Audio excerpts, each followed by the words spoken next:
KTX 615 열차는 마지막 속도를 내며 거대한 강철 뱀처럼 어둠을 갈랐다. 박진우 유진그룹 상무는 흔들림 없는 시선으로 태블릿 화면에 분기별 재무 보고서를 응시하고 있었다. 숫자들이 그의 망막을 스치며 즉각적으로 분석되고 분류되었다. 성공, 효율, 이윤. 그것이 박진우의 세계를 구성하는 세 개의 기둥이었다. 강릉에서의 계약은 성공적이었고, 이제 그는 이 비효율적인 이동 시간을 끝내고 다시 서울의 심장부, 강남의 본사 타워로 복귀할 참이었다. 열차의 규칙적인 진동음은 그의 완벽하게 통제된 내면의 정적에 어떠한 균열도 내지 못했다. 그는 차창에 비친 자신의 모습을 무심하게 바라보았다. 흠잡을 데 없이 재단된 이탈리아제 맞춤 정장. 손목에서 절제된 빛을 발하는 파텍 필립 시계. 그리고 어떤 감정도 드러내지 않는 무표정한 얼굴. 38배 나이에 그가 이룬 것은 유진그룹 최연소 상무라는 타이틀뿐만이 아니었다.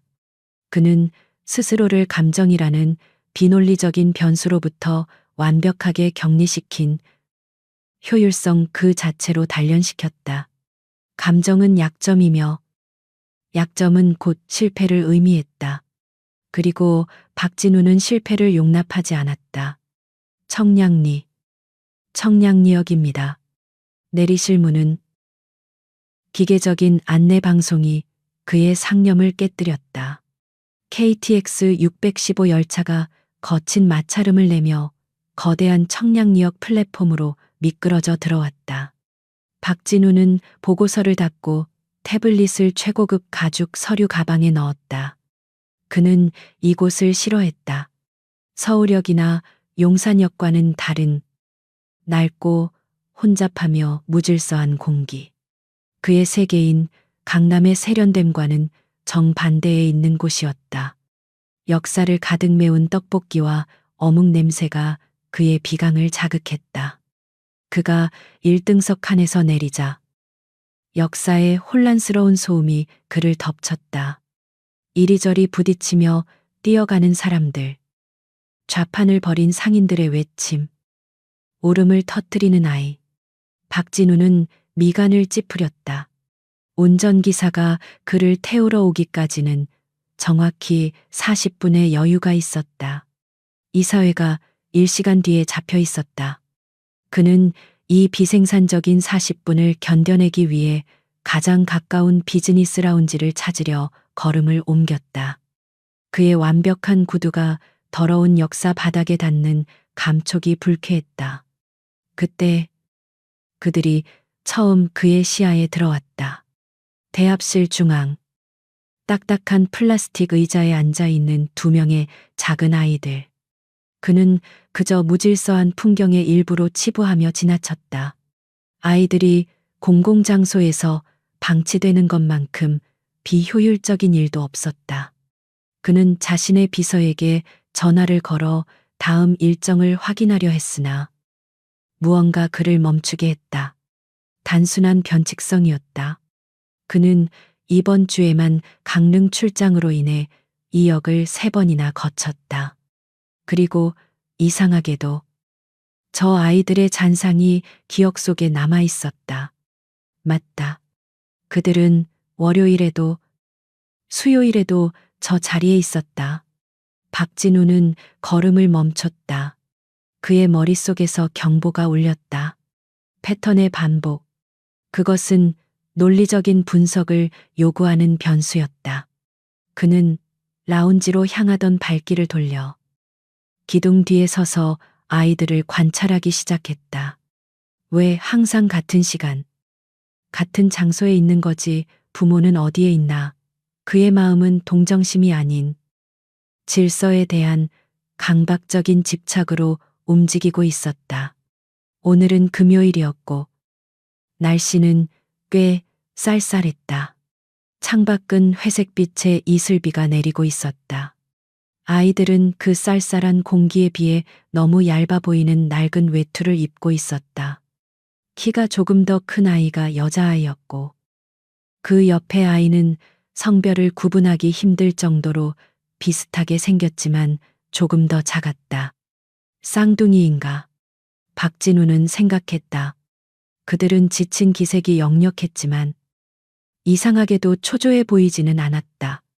그들은 그저 기다리고 있었다. 바로 그때 그가 세 번째로 목격한 장면이 펼쳐졌다. 키가 더 큰 아이. 민서가 자리에서 일어나 방금 도착한 열차에서 쏟아져 나오는 사람들에게 다가갔다. 아이는 손에 든 무언가를 조심스럽게 내밀었다. 그것은 비닐로 코팅된 낡은 사진처럼 보였다. 아저씨, 혹시 우리 아빠 못 봤어요? 아이의 작은 목소리는 역사의 소음에 묻혀버렸다. 큼지막한 등산 가방을 맨 중년 남자는 아이의 손을 귀찮다는 듯이 쳐내며 지나갔다. 저리 비켜. 꼬마야. 민서는 비틀거렸지만 넘어지지는 않았다. 아이는 그저 묵묵히 다시 의자로 돌아와 동생 옆에 앉았다. 동생. 민지가 더러워진 언니의 소매를 작은 손으로 톡톡 털어주었다. 그 어떤 불평도, 울음도 없었다. 그저 숙명처럼 받아들이는 듯한 침묵. 박진우는 그 장면에서 눈을 뗄 수 없었다. 그의 완벽하게 통제된 세계에 설명할 수 없는 균열이 생기는 순간이었다. 그것은 연민이 아니었다. 박진우는 그런 감정을 느낄 여유가 없었다. 그것은 분노에 가까웠다. 무질서에 대한 분노, 시스템의 부재에 대한 분노. 왜 영무원들은 저런 명백한 방치 상황을 해결하지 않는가? 저 아이들은 문제였다. 그리고 박진우는 문제를 해결하는 사람이었다. 그는 더 이상 이 혼돈을 방치할 수 없다고 결정했다. 이 비효율적인 상황을 정리하고 원래의 궤도로 돌아가야 했다. 그는 넥타이를 고쳐 맨 후 기둥 뒤에서 나와 아이들에게로 향했다. 그의 비싼 구두가 타일에 부딪히는 소리가 유난히 크게 울렸다. 그가 다가가자 두 아이는 마치 작은 동물들처럼 동시에 고개를 들었다. 그들의 눈에는 경계심이 가득했지만 두려움은 아니었다. 그들은 낯선 사람들에게 너무 많이 거절당해 본 눈빛을 하고 있었다. 박진우는 아이들 앞에 섰다. 그의 큰 그림자가 아이들을 덮었다. 그는 자신이 할 수 있는 가장 사무적인, 그러나 위압적인 목소리를 냈다. 꼬마들, 너희들 부모님은 어디 계시지? 그의 목소리는 그가 회의실에서 부하 직원을 질책할 때와 다르지 않았다. 여기서 이렇게 있으면 안 된다는 거 몰라. 당장 보호자에게 연락해. 민서와 민지는 서로를 한번 쳐다보더니 다시 그를 올려다보았다. 그들의 시선은 조금도 흔들리지 않았다. 키가 더 큰 아이. 민서가 입을 열었. 우리는 아빠를 기다리고 있어요. 아이의 목소리는 작았지만 단호했다. 아빠가 기차 타고 돌아오신다고 했어요. 그래서 여기서 기다려야 해요. 아빠라고 박진우는 코웃음을 쳤다. 또 다른 무책임한 부모의 변명일 뿐이었다. 이름이 뭐지? 연락처는 내가 영무실에 데려다 주겠다. 그는 아이의 팔을 잡으려 했지만 민서가 한 걸음 뒤로 물러서며 손에 든 것을 꽉 쥐었다. 아니에요. 아빠가 우리를 못 찾으면 어떡해요. 우리 여기 있어야 해요. 이것 보세요. 민서는 그가 방금 전 중년 남자에게 내밀었던 그것을 다시 들어 올렸다. 이게 우리 아빠예요. 아이는 박진우가 볼 수 있도록 그것을 내밀었다. 그것은 가장자리부터 낡아서 너덜너덜해진 사진이었고 누군가 정성스럽게 비닐 코팅을 해놓았다. 사진 속에는 20살 남짓되어 보이는 한 남자가 낡은 기타를 메고 세상 모든 것을 비웃는 듯한 장난스러운 미소를 짓고 있었다. 박진우의 호흡이 멈췄다.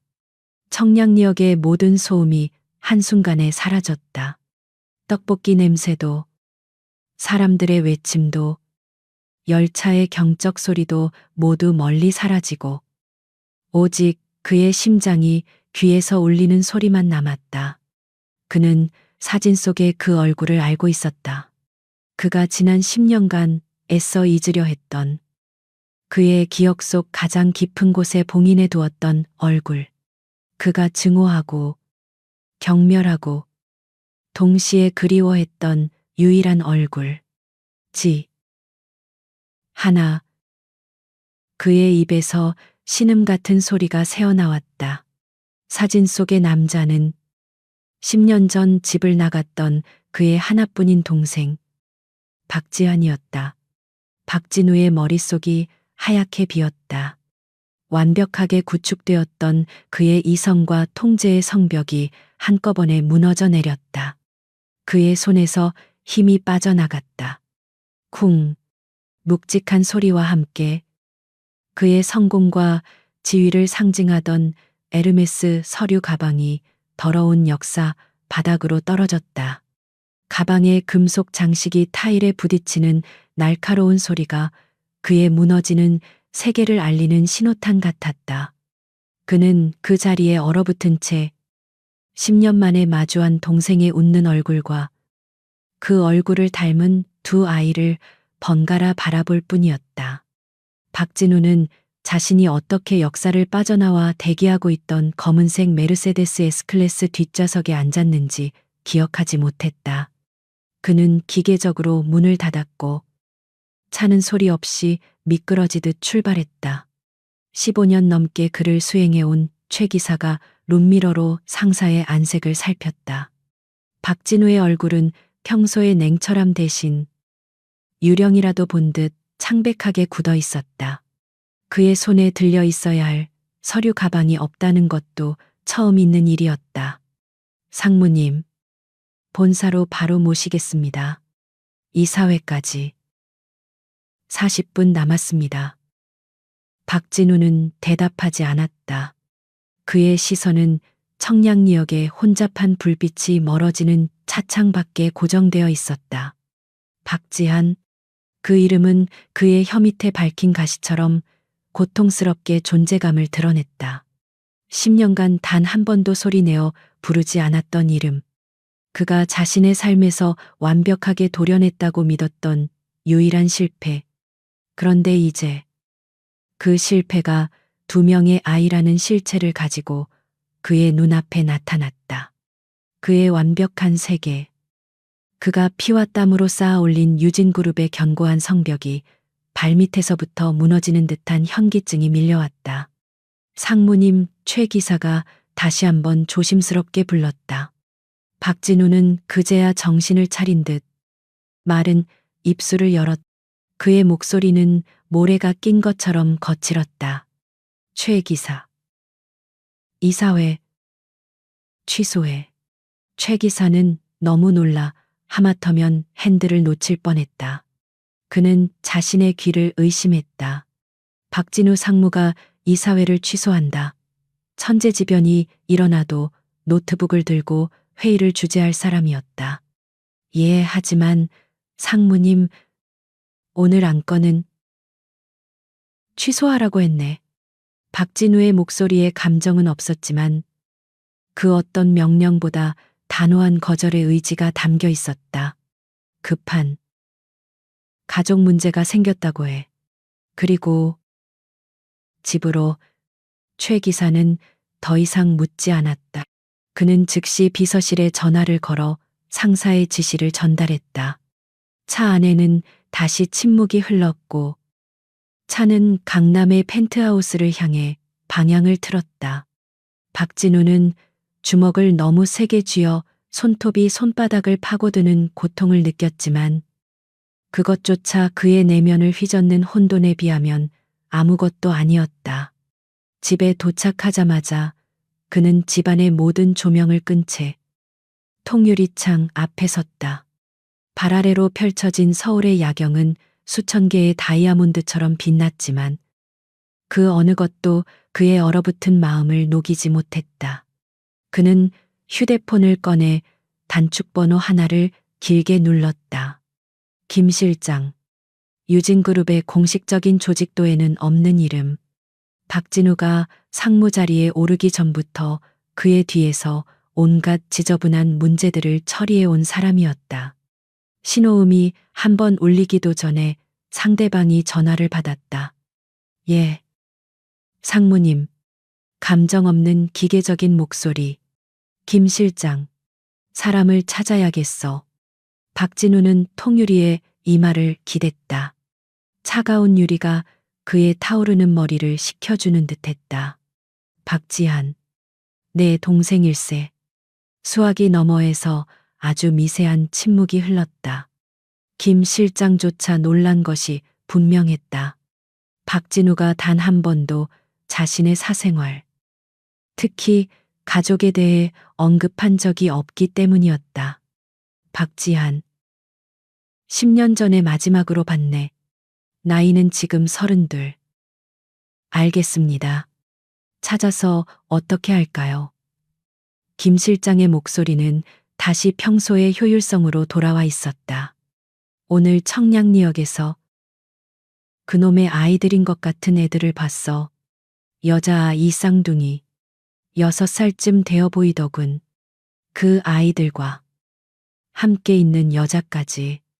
박지한에 대한 모든 걸 알아내. 지금 당장. 그는 전화를 끊었다.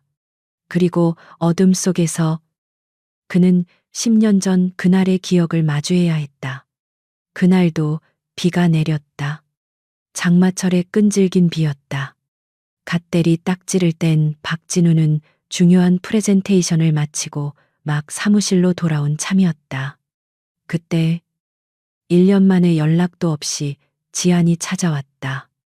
흠뻑 젖은 캔버스와 낡은 기타 케이스, 그리고 여전히 철들지 않은 그 미소. 형, 나 좀 봐. 지안은 박진우의 최고급 사무실을 신기한 듯 둘러보았다. 와, 형은 진짜 성공했네. 이 비싼 의자 좀 봐. 박진우는 서류에서 눈을 떼지 않았다. 용건이 뭐지? 지안아, 나 바쁘다. 지안의 미소가 살짝 굳었다. 형, 나 돈 좀 빌려줘. 진짜 딱 한 번만. 이번엔 진짜야. 나 홍대의 작은 갤러리 겸 작업실 열 거야. 그림 그리는 친구들이랑 같이. 이건 단순한 꿈이 아니야. 형, 이건 우리 세대의 목소리라고. 박진우는 그제야 서류에서 눈을 떼고 동생을 바라보았다. 그의 눈에는 경멸이 가득했다. 목소리, 너희 세대의 목소리가 고작 부모님, 유산, 탕진하고 형한테 돈이나 빌리러 오는 거였나. 그는 자리에서 일어나 동생에게 다가갔다. 지안아, 언제까지 그렇게 살 거지? 네가 말하는 그 예술이라는 게 대체 우리에게 뭘 줬지? 아버지 장례식 때도 넌 술에 취해 있었어. 어머니 기일에도 넌 무슨 전시회 간다며 나타나지도 않았지. 형, 그건 오해야 오해. 내 통장 잔고가 오해인가? 네가 대학을 4년 만에 중퇴한 게 오해고 박지한. 제발 좀 어른이 되라. 꿈이니 예술이니 하는 뜬구름 잡는 소리 그만하고 당장 나가서 제대로 된 일이라도 구해. 유진그룹 청소부 자리라도 알아봐 줄 테니까. 박진우의 말은 칼날이 되어 지안의 가슴에 밝혔다. 지안의 얼굴에서 미소가 완전히 사라졌다. 그의 눈에는 상처와 분노가 어렸다. 형은 평생 그렇게 살아. 그 비싼 의자에 앉아서 숫자들하고만 평생 살라고. 지안은 기타 케이스를 들고 돌아섰다. 다시는 형한테 손 안 벌려. 아니, 다시는 형 안 봐. 문이 닫히는 소리가 유난히 크게 울렸다. 그것이 그들의 마지막이었다. 박진우는 통유리창에 머리를 박았다. 그날 그는 동생을 완벽하게 밀어냈다. 그리고 성공했다. 그는 지난 10년간 오직 일에만 매달렸고 지금의 자리에 올랐다. 그는 동생을 잊었다고 생각했다. 아니, 잊어야만 했다. 그런데 이제 와서 아이들이라니. 박진우는 두려움을 느꼈다. 그것은 혈육에 대한 그리움이나 걱정이 아니었다. 그것은 자신의 완벽한 커리어에 흠집이 생길지도 모른다는 지독히 이기적인 공포였다. 박지한이 거짓골로 나타나서 자기 아이들이라며 유진그룹 본사 앞에서 시위라도 하면 어떡하지? 언론에 알려지기라도 한다면 유진그룹 박상무. 가난한 동생과 조카들 외면 상상만 해도 끔찍했다. 이 문제는 신속하고 조용하게 처리해야 했다. 돈으로 막을 수 있다면 얼마든지 지불할 용의가 있었다. 그는 이 위기를 관리해야 했다. 휴대폰이 진동했다. 김 실장이었다. 하루도 채 지나지 않았는데 상무님, 찾았습니다. 김 실장의 목소리는 평소보다 조금 더 낮았다. 박지한 씨는 6년 전 서울을 떠난 기록이 있습니다.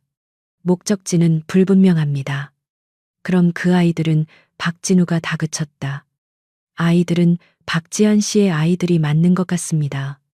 여자의 이름은 서연. 현재 34. 박지한 씨와 동거했던 것으로 확인됩니다. 현재 마포구의 한 반지하 원룸에서 쌍둥이 딸 박민서와 박민지를 키우고 있습니다. 출생 신고는 모친의 성을 따랐습니다. 박진우의 심장이 차갑게 식었다. 박지하는 그놈은 지금 어디 있지? 그게 이상합니다. 상무님, 6년 전 부산행 버스표를 예매한 기록을 마지막으로 그 어떤 금융거래나 의료 기록도 없습니다. 마치 증발한 것처럼. 증발, 그게 무슨 말도 안 되는 소리야. 죄송합니다. 계속 찾고 있습니다. 하지만 현재로서는 행방이 묘연합니다. 박진우는 전화를 끊었다. 지한이 도망쳤다. 무책임한 놈. 여자가 임신한 걸 알자마자 도망친 게 틀림없었다. 경멸감이 다시 치밀어 올랐다. 하지만 경멸감만으로는 이 상황이 해결되지 않았다. 그는 직접 가봐야 했다. 그 여자, 서연이라는 여자를 만나서 이 문제의 심각성을 파악하고 통제해야 했다. 그는 더 이상 김 실장에게만 맡겨둘 수 없었다. 이 문제는 자신의 평판, 어쩌면 유진그룹의 평판까지 걸린 일이었다. 그는 옷장에서 가장 눈에 띄지 않는 검은색 캐시미어 코트를 꺼내 입었다. 그리고 최 기사에게 마포구의 주소를 전송했다. 차가 한강을 건너 강남의 화려한 불빛을 뒤로하고 강북의 낡고 복잡한 골목으로 접어들었다. 박진우는 창밖으로 스치는 풍경을 보며 이질감을 느꼈다.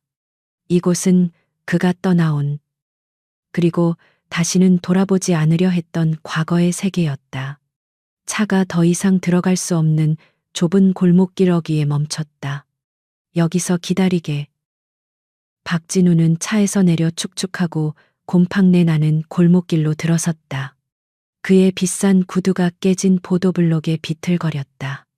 주소지에 적힌 낡은 다세대 주택. 그리고 그가 찾아야 할 곳은 가장 낮은 곳. 햇빛조차 제대로 들지 않는 반지하 원룸이었다. 그는 가파르고 미끄러운 계단을 내려가 녹슨 철문 앞에 섰다. 문틈으로는 희미한 불빛과 함께 재봉틀이 돌아가는 소리가 새어 나오고 있었다. 그는 심호흡을 한 번 하고 문을 두드렸다. 똑, 똑, 똑. 녹슨 철문을 두드리는 소리가 둔탁하게 울렸다. 안쪽에서 쉴 새 없이 돌아가던 재봉틀 소리가 멈췄다. 잠시 정적이 흘렀고 곧이어 누군가 현관의 작은 외시경을 들여다보는지 구멍이 어두워졌다. 누구세요? 문 너머에서 들려오는 여자의 목소리는 지쳐 있었지만 경계심이 깃들어 있었다. 박진우는 이곳의 공기와 어울리지 않는 자신의 캐시미어 코트깃을 바로잡았다.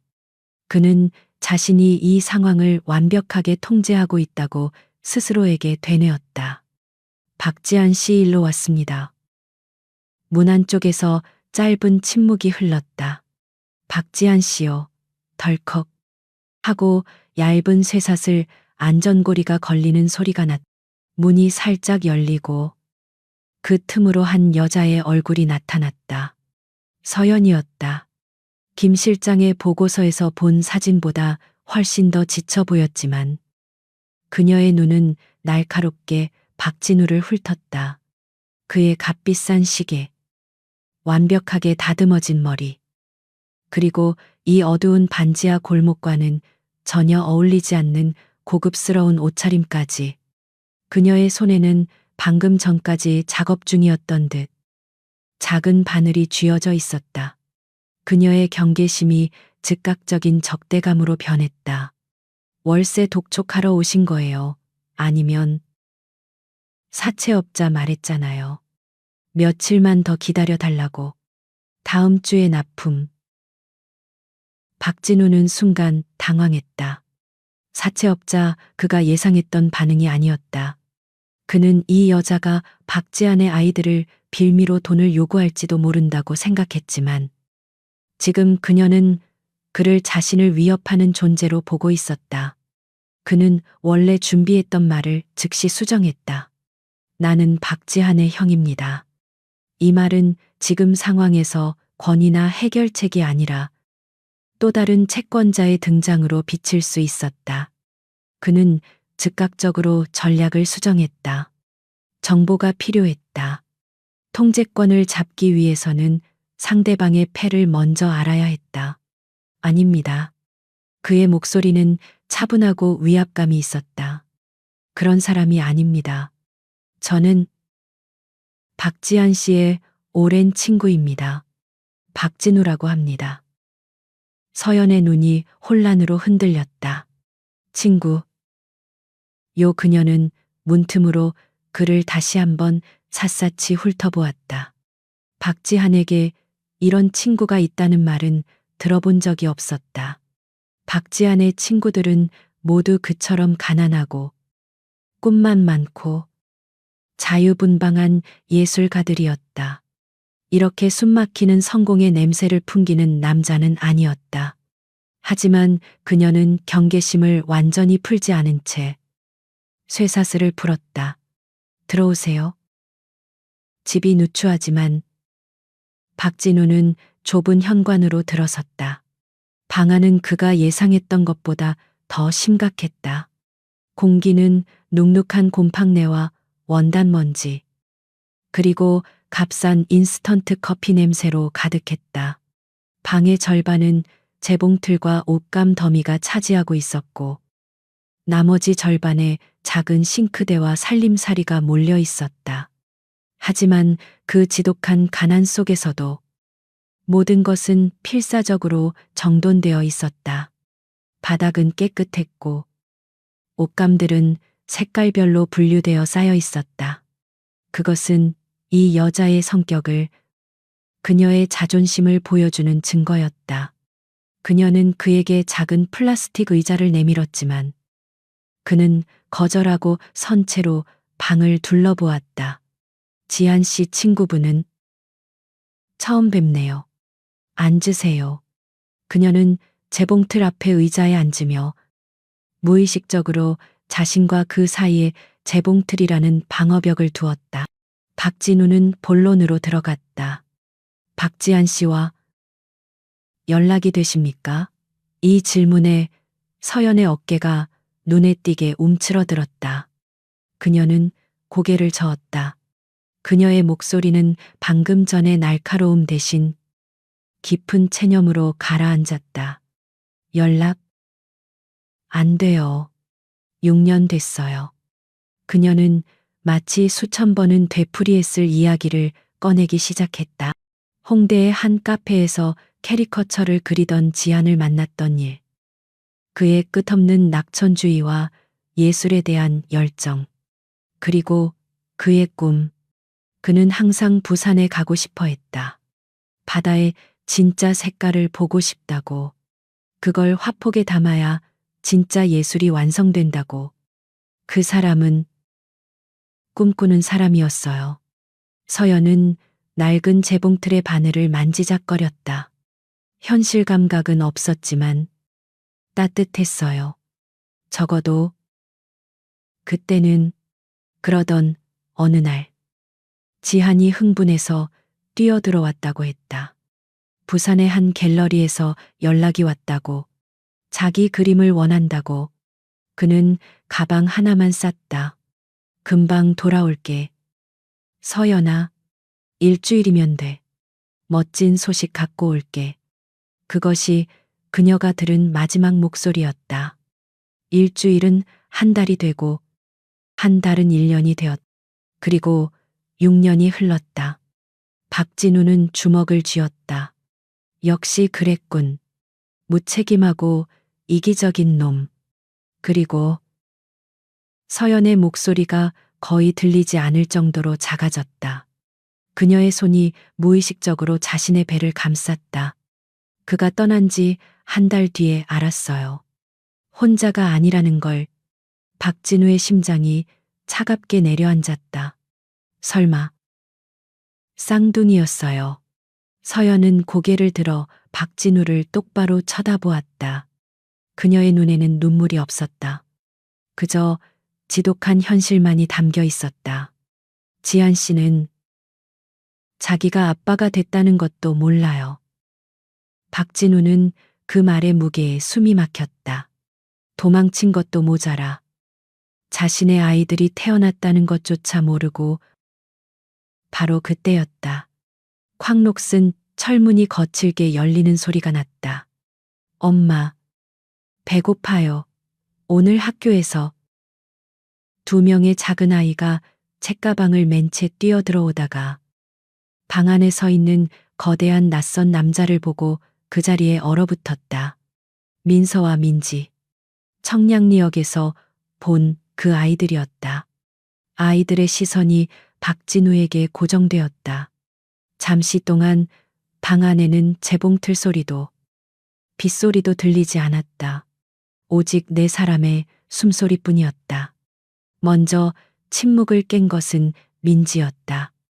아이는 눈을 동그랗게 뜨고 박진우를 가리켰다. 엄마, 저 아저씨. 저 아저씨. 청량리역에 있던 아저씨잖아. 서연의 얼굴이 하얗게 질렸다. 그녀는 박진우와 아이들을 번갈아 쳐다보았다. 뭐 여기요? 2사람.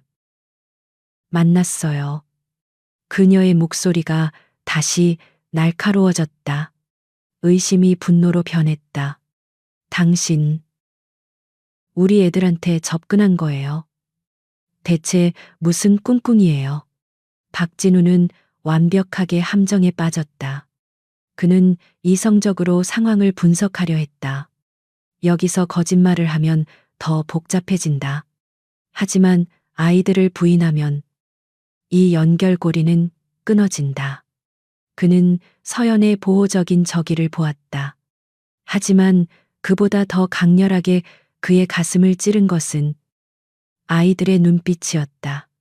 그들은 그를 두려워하지 않았다. 그들은 그를 희망으로 가득 찬 눈으로 바라보고 있었다. 아빠의 사진을 들고 있던 그를 기억해낸 것이다. 아빠의 소식을 가져다 줄지도 모르는 유일한 사람. 박진우의 머릿속에서 모든 계산이 멈췄다. 그는 평생 해본 적 없는 행동을 했다. 그는 딱딱한 플라스틱 의자에서 일어나 그 비싼 캐시미어 코트를 입은 채로 곰팡내 나는 차가운 시멘트 바닥에 한쪽 무릎을 꿇었다. 그의 눈높이가 아이들과 맞춰졌다. 방 안의 모두가 그의 행동에 숨을 죽였다. 안녕. 그의 목소리는 그가 회의에서 사용하던 목소리와는 완전히 달랐다. 너무 오랫동안 사용하지 않아 거칠고 낯선 부드러운 음성이었다. 맞아. 아저씨가 역에서 봤지. 아저씨도 너희 아빠를 찾고 있었거든. 민서의 작은 입이 벌어졌다. 아빠를 알아요. 박진우는 서연의 혼란스러운 얼굴을 한 번, 그리고 다시 아이들의 간절한 얼굴을 한 번 보았다. 그는 돌이킬 수 없는 거짓말을 내뱉었다. 그럼 아저씨는 너희 아빠의 아주 친한 친구야. 친구 아빠, 친구, 그 한마디는 마법이었다. 아이들의 얼굴에 번지던 경계심이 순식간에 폭발적인 기쁨으로 바뀌었다. 아이들은 책가방을 내팽개치고 그에게 달려들었다. 작은 손들이 그의 비싼 코트 자락과 손을 붙잡았다. 우리 아빠 어딨어요? 아빠 언제 와요? 아빠는 키가 커요. 아빠도 그림 그려요. 질문이 폭포처럼 쏟아졌다. 박진우는 얼어붙었다. 그는 평생 이런 식의 무질서한 환대를 받아본 적이 없었다. 그는 아이들의 공세에 밀려 엉거주춤 뒤로 물러섰다. 너희 아빠는 키가 컸지. 그는 대답을 시작했다. 그리고 그림을 아주 잘 그렸어. 세상에서 최고로. 그는 자신이 10년 넘게 묻어두었던 기억들을 꺼내야 했다. 지안이 밤새 기타를 치던 모습. 그가 아버지에게 혼나면서도 그림을 포기하지 않던 고집. 그는 자신도 모르게 동생의 전설을 엮어내고 있었다. 서연은 그 모습을 망연자실하게 바라보았다. 그녀의 얼굴에는 혼란과 고통, 그리고 그녀 자신도 인정하고 싶지 않은 아주 작은 희망의 불씨가 교차했다. 박진우는 거의 1시간 동안 아이들에게 붙잡혀 있었다. 그는 겨우 자리에서 일어났다. 무릎에 묻은 먼지를 털어내는 그의 손이 미세하게 떨리고 있었다. 아저씨가 오늘은 가봐야 해. 일이 많아서 내일도 올 거예요. 아빠 소식 갖고 올 거예요. 아이들의 애원하는 눈빛에 그는 차마 아니라고 말할 수 없었다. 아저씨가 노력해 볼게. 그것은 약속이 아니었지만 아이들에게는 약속처럼 들렸다. 그는 반지하 방을 도망치듯 빠져나왔다. 서연의 읽을 수 없는 눈빛이 그의 등 뒤에 꽂혔다. 그는 축축한 계단을 뛰어 올라가 어두워지는 마포의 거리로 나왔다. 재봉틀 기름 냄새와 곰팡내가 그의 코트에도 밴 것 같았다. 그는 메르세데스 뒷좌석에 몸을 던졌다. 최 기사는 아무것도 묻지 않았다. 박진우의 심장은 무겁게 뛰고 있었다. 거짓말이 뱉어졌다.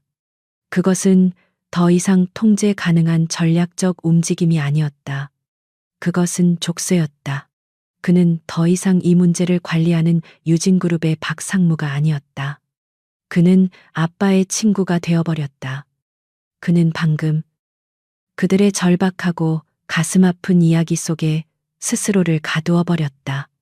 메르세데스 차량은 마포의 축축한 골목길을 벗어나 다시 한강의 다리 위를 질주했다.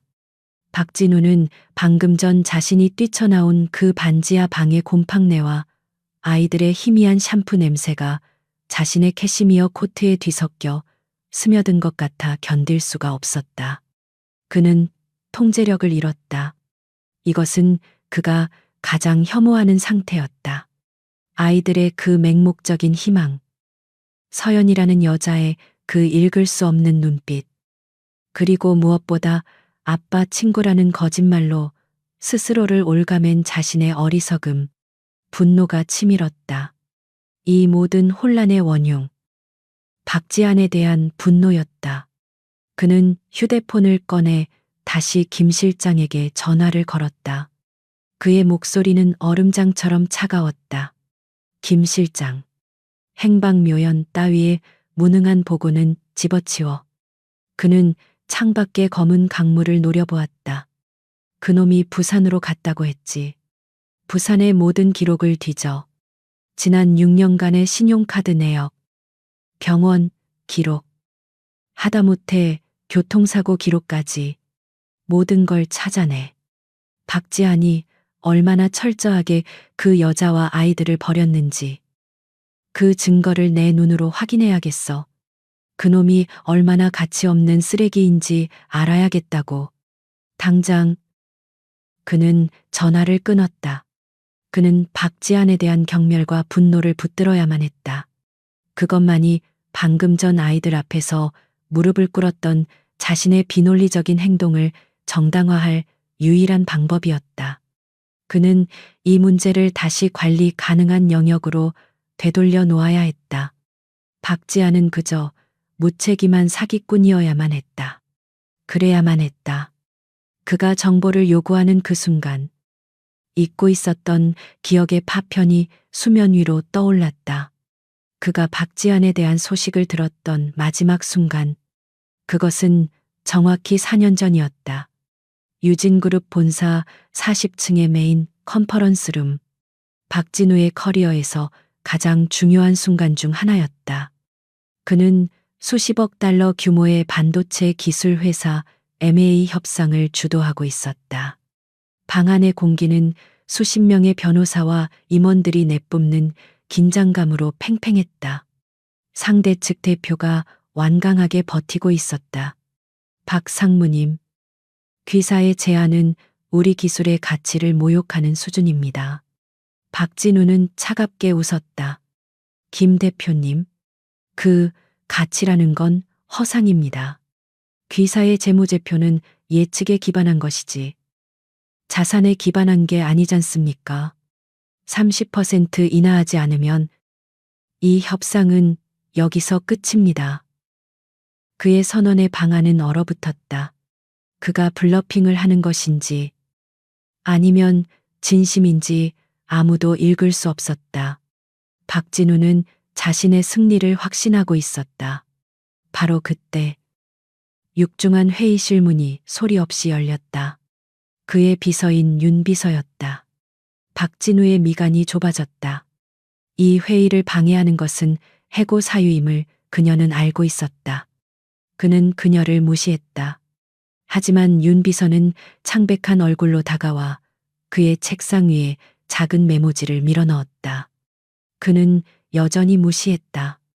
결국 그녀는 금기를 깨고 그의 귓가에 속삭였다. 상무님, 정말 죄송합니다만 긴급한 일입니다. 박진우는 분노를 억누르며 상대 측에게 잠시 양해를 구했다. 그는 윤 비서의 팔을 거의 끌다시피 복도로 데리고 나갔다. 윤 비서, 지금 제정신인가? 빌딩이 불이라도 났나? 그의 목소리는 살얼음판 같았다. 윤 비서는 거의 울 것 같은 얼굴이었다. 상무님, 춘천시립병원 응급실에서 전화가 왔습니다. 그 박지한이라는 분이 상무님의 오래된 명함이 지갑에서 나왔다고 보호자 연락처로 등록되어 있다고 합니다. 춘천 박진우는 멈칫했다. 부산이 아니라 춘천, 그 이질적인 지명은 논리에서 벗어난 변수였다. 그리고 너무나 귀찮은 타이밍이었다. 그의 머릿속에서는 수십억 달러의 M&A와 박지한이라는 이름이 충돌했다. 지한이는 또 무슨 사소한 말썽을 피운 게 틀림없었다. 술집, 난동, 아니면 사채, 사기꾼들 수법이야. 박진우는 망설임 없이 결론 내렸다. 아니면 돈 뜯어내려는 수작이겠지. 나 바쁜 거 안 보여. 윤 비서가 알아서 처리해. 그런 사람 모른다고 해. 다시는 이런 일로 나 방해하지 마. 하늘이 무너지는 거 아니면 그는 넥타이를 바로잡고 완벽한 CEO의 가면을 다시 쓴 채 회의실로 돌아갔다.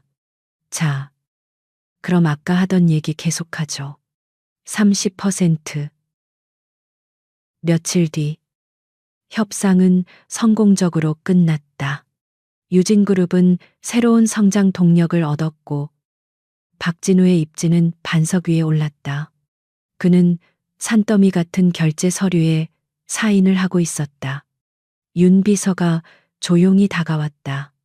상무님, 춘천건 말입니다만 박진우는 서류에서 눈도 떼지 않았다. 처리하라고 했을 텐데.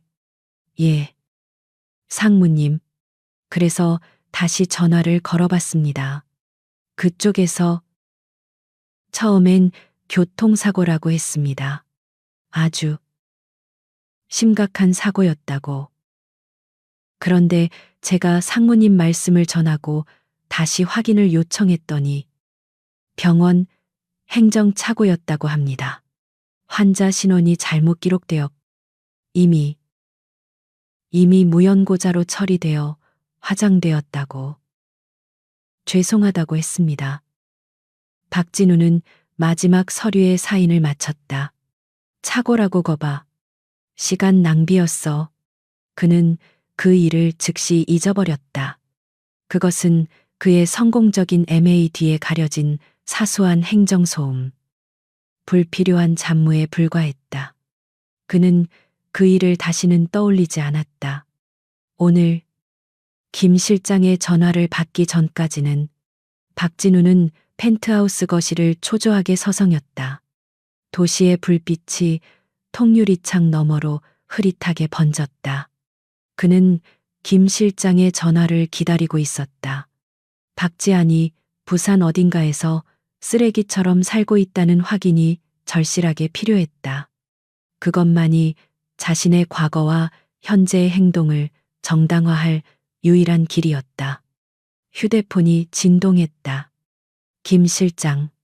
찾았나? 수화기 너머의 김 실장의 목소리는 평소와 달랐다. 그 기계적인 효율성 대신 무거운 침묵이 느껴졌다.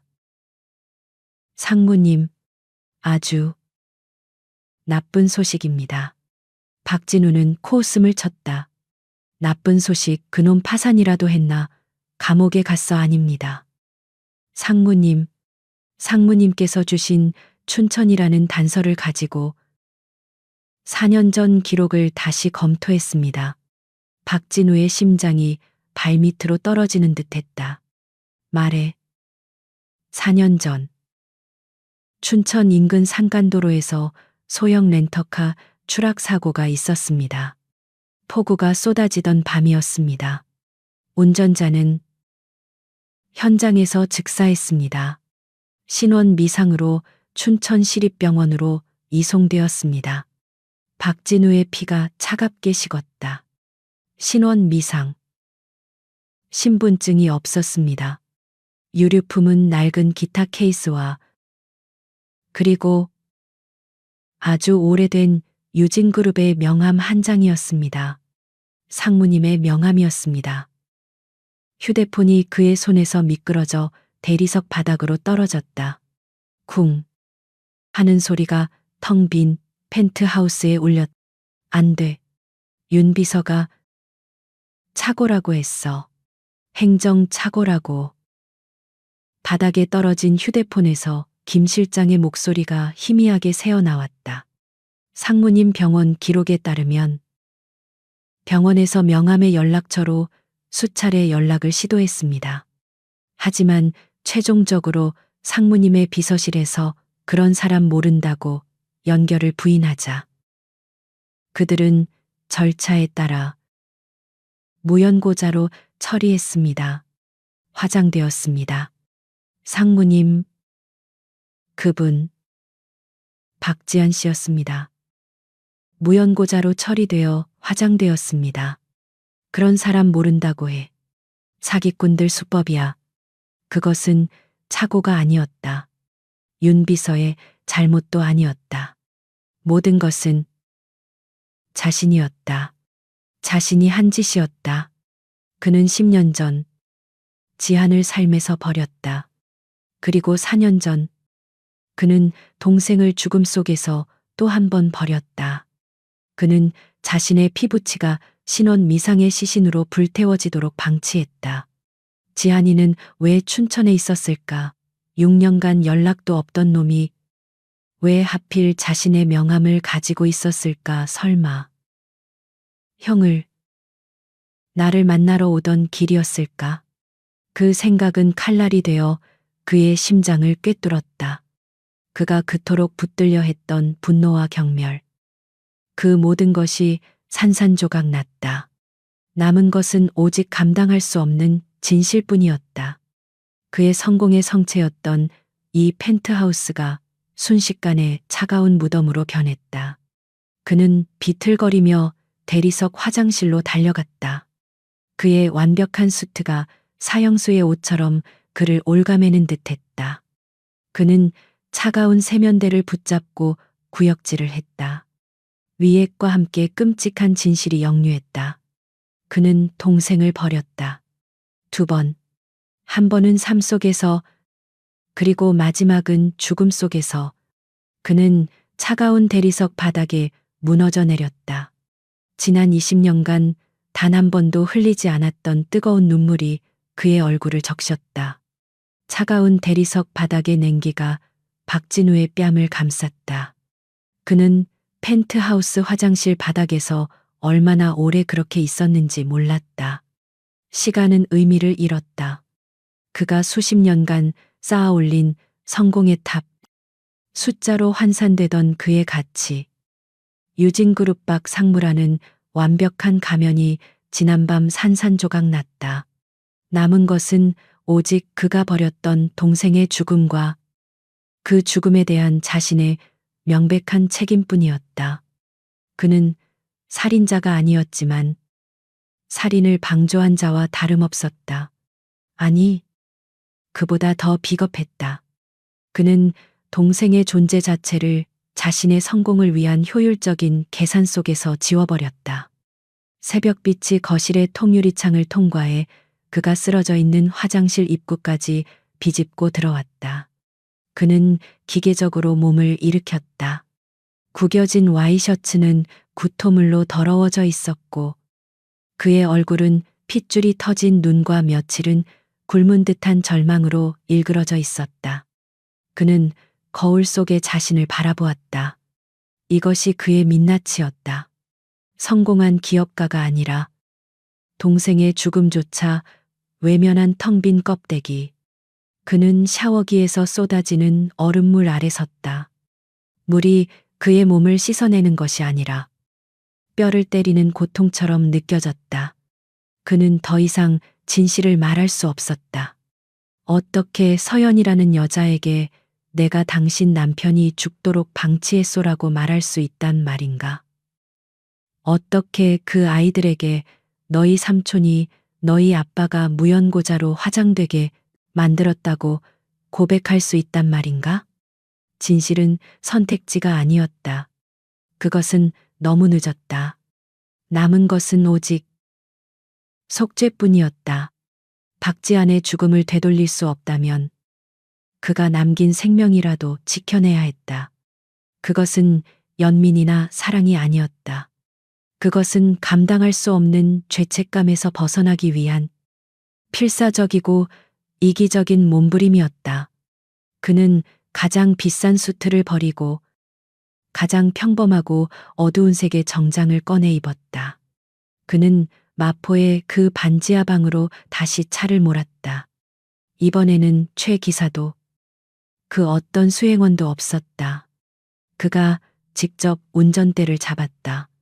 굳은 살 하나 없는 그의 손이 핸들을 부서져라 쥐고 있었다. 그가 다시 그 녹슨 철문 앞에 섰을 때 서연은 이미 그를 기다리고 있었다. 그녀의 눈은 밤새 울었는지 붉게 충혈되어 있었지만 경계심은 더욱 날카로워져 있었다. 아이들은 이미 학교에 간 듯 방 안은 조용했다. 왜 또 왔죠? 그녀가 문을 막아선 채 물었다. 그녀의 손에는 여전히 바늘이 들려 있었다. 어제 한 거짓말. 계속하러 왔나요?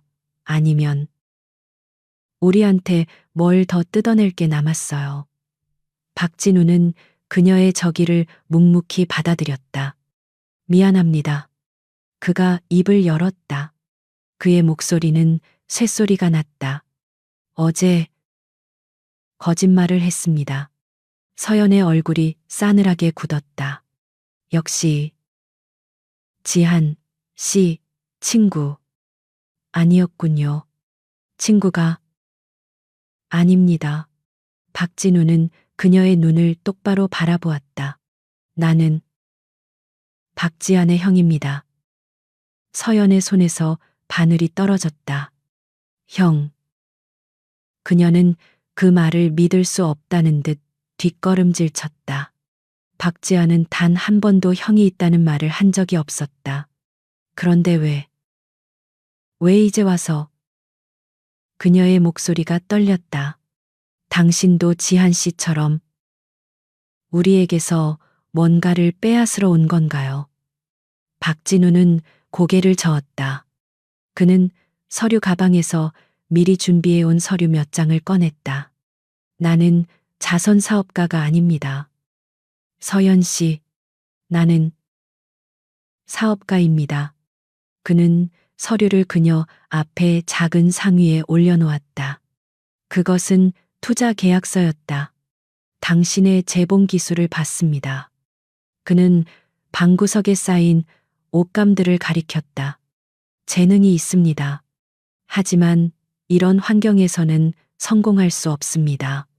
무슨 말이 하고 싶은 거예요.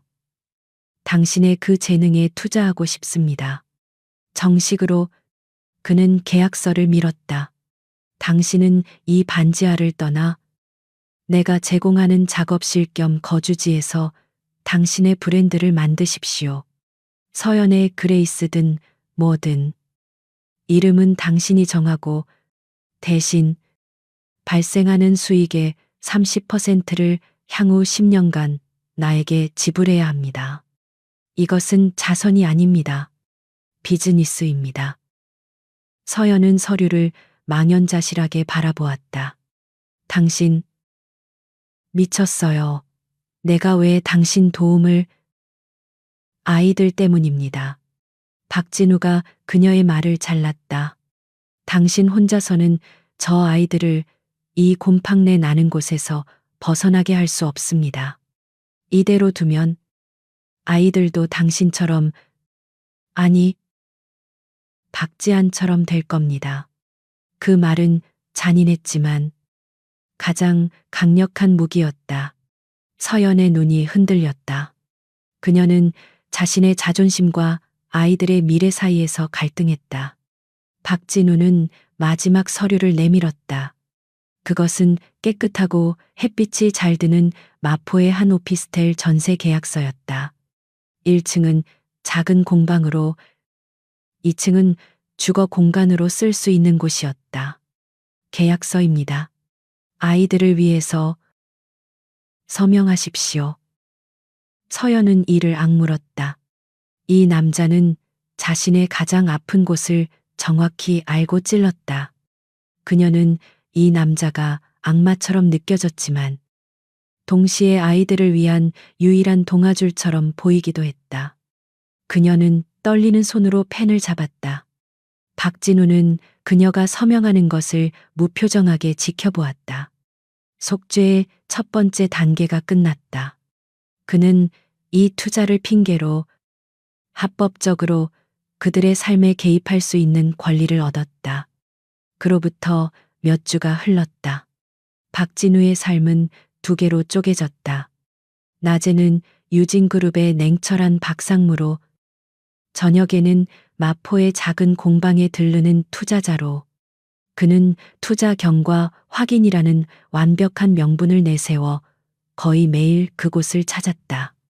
그는 아이들에게 비싼 장난감 대신 최고급 수학 문제집과 전문가용 스케치북을 사다 주었다.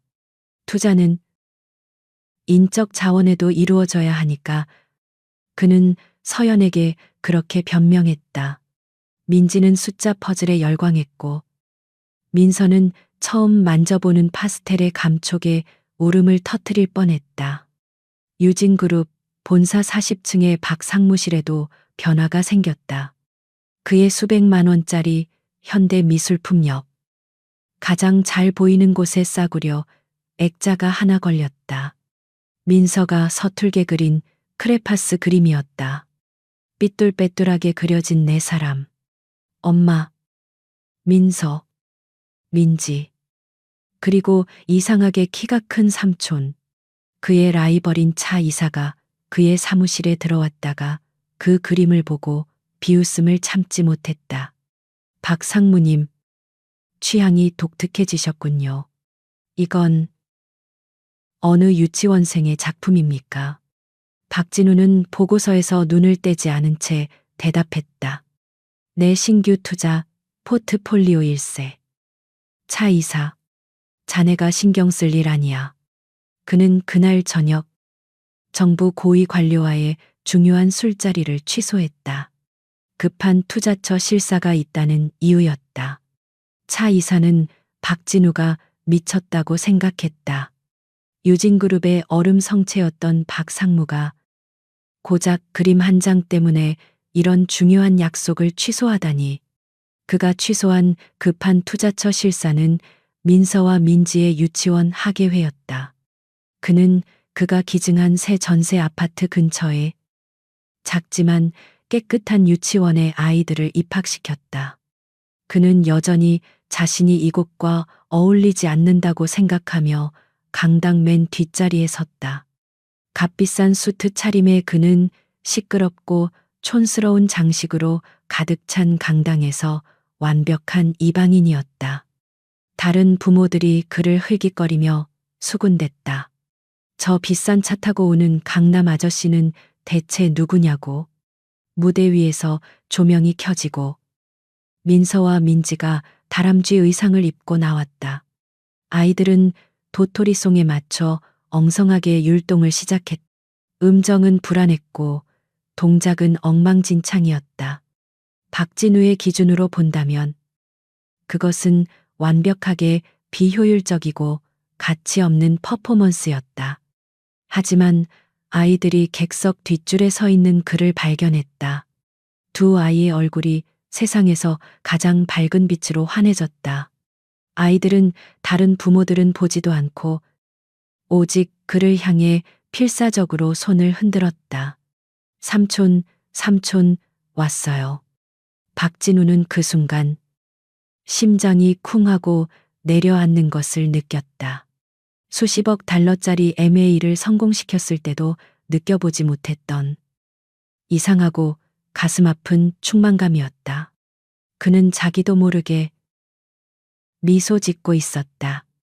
20년 만에 처음으로 짓는 진짜 미소였다. 그는 어색하게 손을 들어 아이들에게 답해 주었다. 그날 밤 그는 아이들을 재우기 위해 침대 맡에서 책을 읽어주고 있었다. 서연은 1층 공방에서 밀린 주문을 처리하느라 바빴다. 삼촌. 이불 속에서 논리적인 눈을 빛내던 민지가 불쑥 질문을 던졌다. 삼촌은 왜 우리한테 이렇게 잘해줘요? 박진우는 책을 읽던 것을 멈췄다. 올 것이 왔다고 생각했다. 삼촌은 투자자니까. 그가 준비된 대답을 했다. 아니요. 민지가 고개를 저었다. 그런 거 말고요. 삼촌은 우리 아빠 친구 맞죠? 엄마는 삼촌이 형이라고 하던데. 형이랑 친구는 다른 거예요. 아이의 순진한 질문이 그의 심장을 찔렀다. 그는 아빠의 친구라는 거짓말 위에 투자자라는 또 다른 거짓말을 쌓아 올렸다.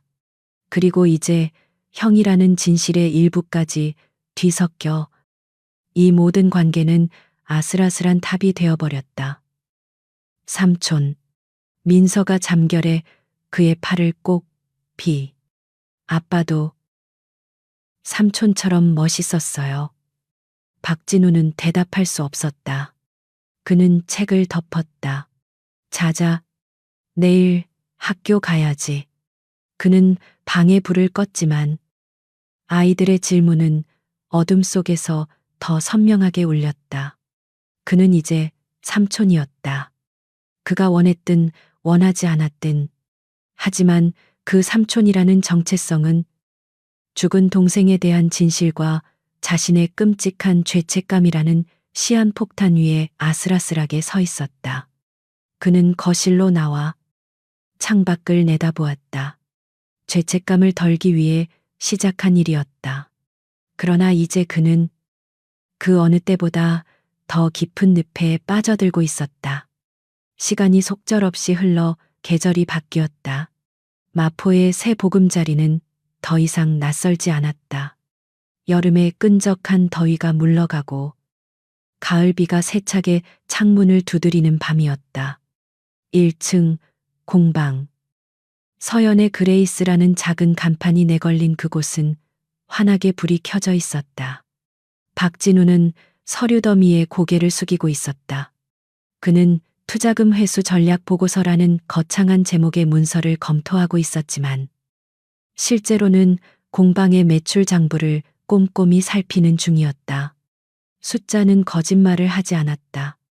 서연의 재능은 진짜였고 입소문이 퍼지면서 주문이 꾸준히 늘고 있었다. 그의 투자는 사업적인 관점에서도 성공적이었다. 위층에서는 아이들이 잠든 지 오래였다. 빗소리는 점점 더 거세졌고 마치 세상의 모든 슬픔을 쏟아내는 듯 울부짖었다. 박진우는 이마를 짚었다. 두통이 몰려왔다.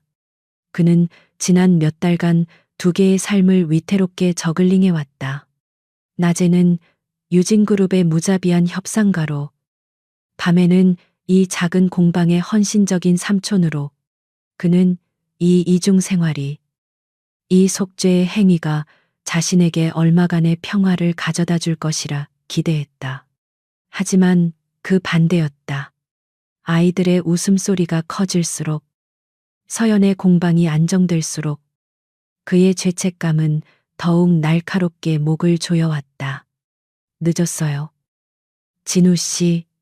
재봉틀을 정리하던 서연이 그의 책상으로 다가왔다. 그녀의 손에는 따뜻한 생강차가 들려 있었다. 그녀는 더 이상 그를 상무님이나 투자자님이라고 부르지 않았다. 그들은 일종의 동업자이자 위태로운 가족의 공동 보호자가 되어 있었다.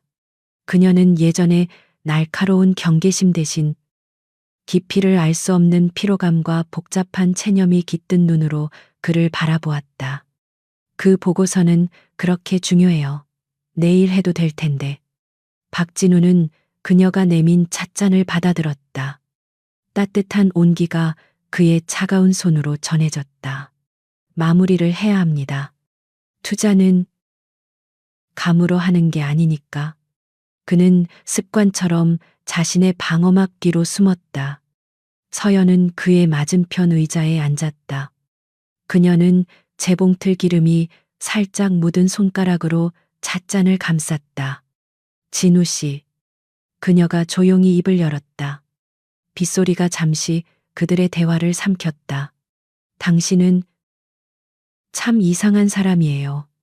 박진우는 서류에서 눈을 떼고 그녀를 바라보았다. 무슨 뜻이죠? 당신은 투자자라고 했죠. 이익의 30%를 가져가는 냉정한 사업가. 그녀는 공방 한쪽을 가리켰다. 그런데 냉정한 사업가가 주말마다 시간을 내서 아이들 망가진 자전거를 고쳐주나요? 아이들 숙제를 봐주고 학예회에 와서 손을 흔들어주죠. 어제는 민지가 체한 걸 알고 한밤중에 약을 사러 달려나갔어요. 박진우의 심장이 쿵하고 내려앉았다. 그는 무슨 말이 하고 싶은지 알았지만 인정하고 싶지 않았다. 그건 인적 자원에 대한 관리입니다. 아이들이 안정되어야 서연 씨도 일에 집중할 수 있으니까. 모두 비즈니스의 일환이죠. 그는 자신이 생각해도 역겨운 변명을 내뱉었다. 서연은 희미하게 웃었다. 그 웃음에는 슬픔이 담겨 있었다. 비즈니스. 당신은 지한 씨랑 정말 다르네요. 그 사람은 비즈니스라는 단어는 입에도 담지 않았는데 그녀는 찻잔을 내려놓았다. 그녀의 시선이 그의 눈을 정확하게 꿰뚫었다. 진우 씨. 그녀의 목소리는 낮고 단호해졌다. 당신은 지한 씨 친구가 아니에요. 민서가 그러더군요. 삼촌이라고. 당신은 지한 씨의 형님이죠. 맞아요. 박진우는 숨을 참았다. 올 것이 왔다. 그는 천천히 고개를 끄덕였다. 맞습니다. 그런데 왜 거짓말을 했어요? 그녀의 질문이 이어졌다. 왜 처음부터 밝히지 않았죠? 그리고 왜 이렇게까지 우리에게 잘해주는 거죠? 당신의 그 투자는 사실은 투자가 아니잖아요. 이건 속죄에 가깝지. 그녀의 직설적인 말에 박진우는 아무 대답도 할 수 없었다. 그의 모든 방어막이 그녀의 직관 앞에서 무너져 내렸다. 당신. 서연의 목소리가 미세하게 떨리기 시작했다. 당신은 뭔가를 숨기고 있어요. 지한 씨에 대해서. 그렇죠. 그녀는 자리에서 일어났다. 당신이 나타난 이후로 난 희망을 품지 않으려고 애썼어요. 하지만 당신이 아이들에게 지한 씨 이야기를 해줄 때마다 그 사람이 어딘가에 살아 있을지도 모른다는 기대를 했어요. 그녀는 창문으로 다가가 세차게 내리는 비를 바라보았다. 하지만 그건 내 착각이었죠. 그녀가 천천히 돌아섰다. 그녀의 눈에는 더 이상 혼란이나 의심이 없었다. 그곳에는 끔찍한 확신만이 자리 잡고 있었다. 그 사람, 다시는 돌아오지 않죠. 그렇죠. 진우 씨, 지한 씨. 죽었군요. 그것은 질문이 아니라 확인이었다.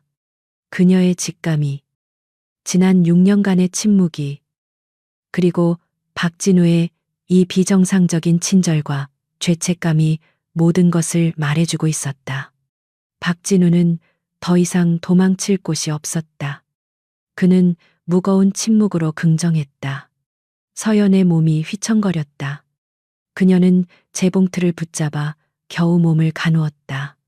지난 6년간 그녀를 버티게 했던, 언젠가는 돌아올지도 모른다는 그 신락 같은 희망이 완전히 끊어지는 순간이었다. 언제, 어떻게. 그녀의 목소리는 갈라져 나왔다. 박진우는 눈을 감았다. 그는 진실의 첫 번째 칼날을 꺼내야 했다. 4년 전입니다. 춘천 근교에서 빗길 교통사고였습니다.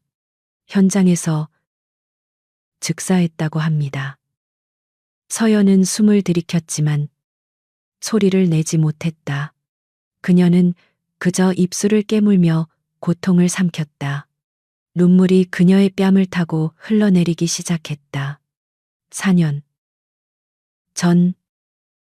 그녀는 그 숫자를 되뇌었다.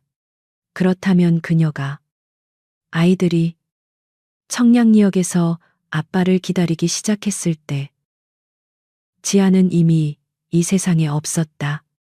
그들의 기다림은 처음부터 무의미했다. 그런데 왜? 그녀가 고개를 들었다. 그녀의 눈의 슬픔이 분노로 변하기 시작했다. 왜 이제야 말하는 거예요? 왜 우리를, 왜 나와 아이들을 그 지옥 같은 기다림 속에 4년이나 더 내버려뒀어요? 당신은 알고 있었잖아. 몰랐습니다. 박진우가 외쳤다. 그 역시 자리에서 일어났다.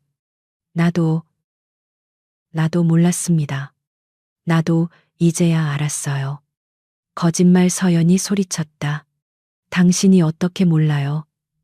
당신은 형이잖아. 나도 이제 알았다고. 박진우의 목소리에 억눌렸던 고통이 터져나왔다.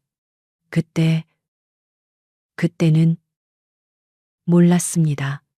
서연은 혼란스러워졌다. 그때라니. 그게 무슨... 박진우는 더 이상 버틸 수 없었다.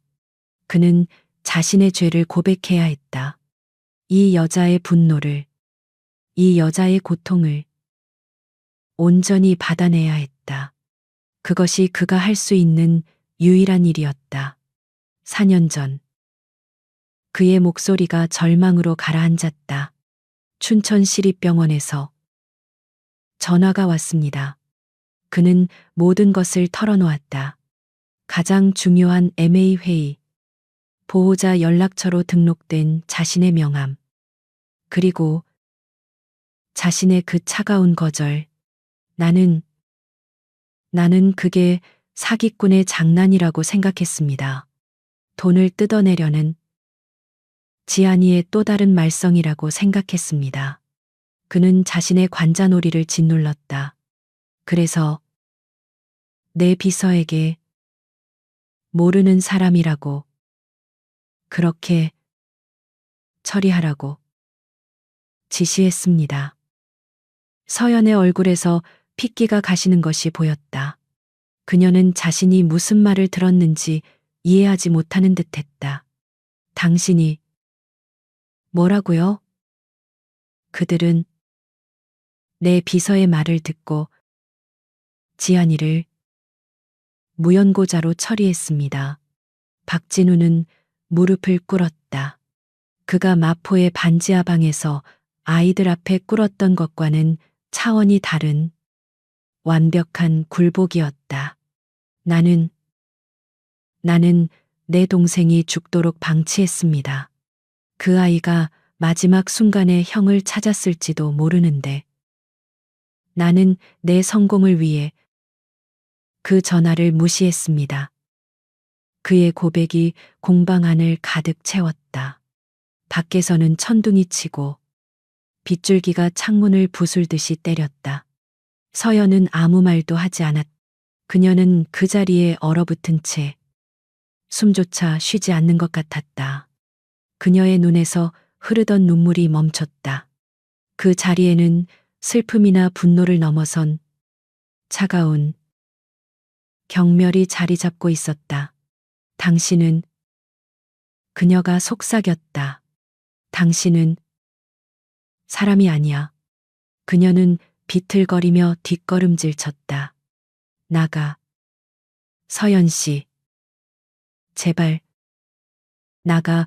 그녀가 재봉틀 위에 있던 가위를 집어들었. 그녀의 손이 공포와 분노로 떨리고 있었다. 당장 내 집에서, 내 아이들 앞에서 사라져. 이 악마 같은 인간 당신이 내 남편을 죽였어. 당신이 우리 지한 씨를 2번 죽였다고. 박진우는 그녀의 눈에 담긴 증오를 보았다. 그것은 그가 마땅히 받아야 할 형벌이었다. 그는 천천히 자리에서 일어났다. 그는 아무 변명도 하지 않았다. 그는 그저 쏟아지는 비처럼 그녀의 모든 저주를 받아냈다. 죄송합니다. 그 한마디를 남기고 그는 빗속으로 걸어 나갔다. 문이 그의 등 뒤에서 쾅 하고 닫혔. 공방 안. 서연은 바닥에 주저앉아 소리 없는 오열을 터뜨렸다. 가장 큰 거짓말이 폭로되었고 모든 것이 부서졌다. 폭우가 쏟아지던 밤, 박진우가 쫓겨난 그 문은 닫힌 채로 남았다. 그는 비에 흠뻑 젖은 채 자신의 차로 돌아왔지만 시동을 걸지 않았다. 강남의 펜트하우스로 돌아갈 수 없었다. 그곳은 그의 성공의 상징이었고 그의 죄의 근원이었다. 그곳으로 돌아가는 것은 이 모든 고통을 다시 무시하겠다는 선언과 같았다. 그는 꼬박 하룻밤을 마포해 그 낯선 골목, 서연의 집 불빛이 희미하게 보이는 곳에 차를 세워둔 채 보냈다. 빗줄기가 차창을 때리는 소리가 마치 서연의 절규처럼 들렸다. 그는 모든 것을 잃었다고 생각했다. 속죄의 기회조차 박탈당했다. 이틀이 흘렀다. 그는 유진그룹에 병가를 냈다. 그의 비서실은 발칵 뒤집혔지만 그는 모든 전화를 무시했다. 차 이사의 비웃는 듯한 문자도, 회장님의 우려가 담긴 메시지도 그에게는 더 이상 중요하지 않았다. 그는 4년 전 자신이 동생에게 했던 짓을 스스로에게 되돌려주고 있었다. 그는 스스로를 무연고자로 만들었다. 그는 텅 빈 호텔 방에서, 어둠 속에서 자신이 저지른 일의 무게를 온전히 감당하고 있었다. 그의 완벽했던 세계는 완전히 붕괴했고 남은 것은 텅 빈 죄책감뿐이었다. 서연 역시 지옥 같은 시간을 보내고 있었다. 진실이 폭로된 그 밤, 그녀는 공방 바닥에서 지쳐 쓰러질 때까지 울었다. 지안의 죽음, 그것만으로도 가슴이 찢어지는데 그가 마지막 순간에 형에게 버림받았다는 사실은 그녀의 슬픔을 견딜 수 없는 분노로 바꾸었다. 그녀는 박진우를 증오했다. 그의 돈, 그의 투자, 그의 위선적인 친절, 그 모든 것이 역겨웠다. 그녀는 그가 남기고 간 모든 것, 깨끗한 아파트, 값비싼 재봉틀, 아이들의 새 책가방을 불태워버리고 싶었다. 하지만 그녀는 그럴 수 없었다. 아침이 오자 아이들이 잠에서 깨어났다. 엄마, 삼촌은 어제 삼촌이랑 싸웠어요. 왜 삼촌 차가 밖에 있어요? 아이들의 순진한 질문이 비수처럼 날아와 꽂혔다. 서연은 아무 말도 할 수 없었다. 그녀는 박진우가 떠났다고, 다시는 오지 않을 거라고 말해야 했다.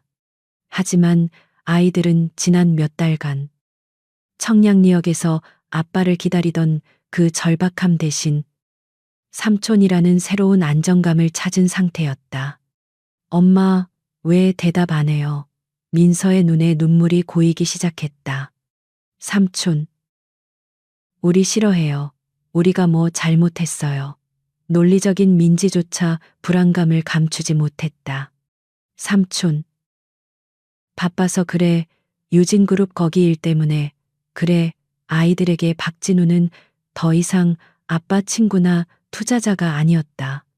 그는 그들의 일상이 되었고 그들의 유일한 아빠 같은 존재였다. 서연은 깨달았다. 그녀의 증오는 정당했지만 그 증오를 표출하는 순간 그녀는 박진우가 지안에게 했던 짓과 똑같은 짓을 아이들에게 저지르게 되는 것이었다. 어른의 감정 때문에 아이들을 버리는 짓. 사흘째 되는 날 아침, 서연은 결심했다. 민서는 삼촌이 오지 않는다는 불안감에 밥도 먹지 않았다. 민지는 분노에 차서 삼촌이 사준 스케치북을 까맣게 칠해버렸다. 서연은 떨리는 손으로 휴대폰을 들었다. 그녀가 그토록 증오하는 그 남자의 번호를 눌렀다. 박진우 씨. 그녀의 목소리는 얼음장처럼 차가웠지만 떨리고 있었다. 호텔방 어둠 속에 있던 박진우는 전화를 받고 벌떡 일어났다. 서연 씨. 아이들이 당신을 찾아요. 서연은 감정을 억누르며 말했다. 아이들은 왜 삼촌이 갑자기 사라졌는지 이해하지 못해요. 민서는 밥도 안 먹어요. 박진우는 숨을 쉴 수 없었다. 서연 씨, 나는 돌아와요. 그녀가 그의 말을 잘랐다. 내가 당신을 용서한 게 아니에요. 그녀의 목소리가 증오로 흔들렸다. 나는 아마 평생 당신을 용서 못할 거예요. 하지만 내 아이들은 두 번 버려질 수 없어요. 지한 씨 때문에 한 번, 그리고 이제 당신 때문에 또 한 번은 안 돼요. 그녀는 심호흡을 했다. 돌아와요. 박진우 씨. 돌아와서 이 끔찍한 일을 바로잡아요. 아이들을 위해서 우리 같이. 그것은 용서가 아니었다. 그것은 고통 속에서 맺어진 가장 절박한 동맹이었다. 박진우는 자신이 구원받을 자격이 없음을 알았지만 아이들의 이름을 듣는 순간 거절할 수 없었다.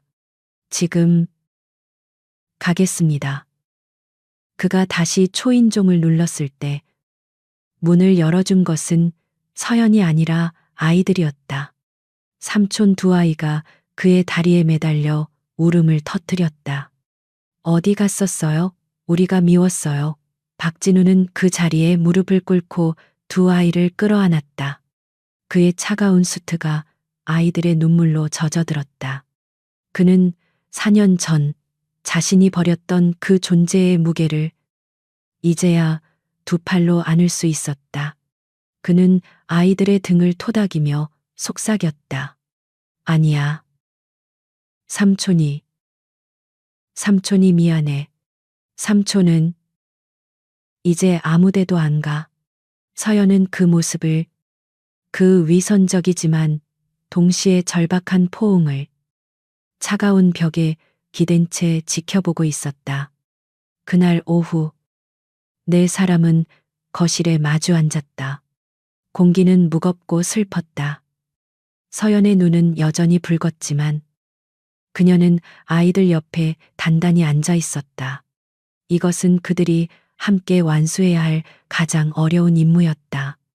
민서야, 민지야. 서연이 먼저 입을 열었다. 엄마랑 삼촌이 너희에게 아주 중요한 이야기를 해야 해. 너희가 계속 기다리고 있는 아빠에 대해서.